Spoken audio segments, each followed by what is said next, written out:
اور فرمائیے. میرا سوال ہے مکسڈ شادیوں کے بارے. جو مختلف قوموں کے شادیاں جو ہوتی ہیں انٹر میرجز کو کہتے ہیں. یورپ میں تو کافی ایسے ایگزامپل ہیں جہاں پہ یورپین احمدیوں نے جو پنجابی یا جو ایشیا کے جو احمدی ان کے ساتھ کافی مکس میرجز ہیں.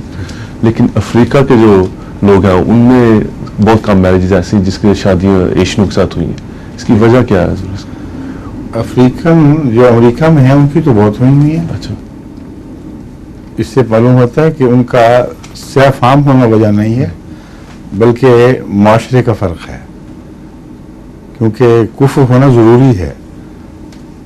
افریقن معاشرہ باقی دوسرے ایشیائی معاشروں سے اتنا مختلف ہے کہ جو مسلمان معاشرہ ہے وہ باقی مسلمان ملکوں کے معاشرے سے کوئی امتزاج نہیں رکھتا، آپس کا باہمی ایسا مشترک امتزاج نہیں رکھتا.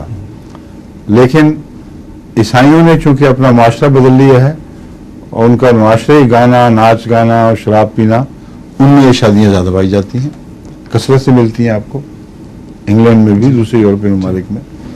تو مسلمانوں میں جو اس کی کمی ہے وہ اختلاف معاشرہ، اختلاف تمدن ہے.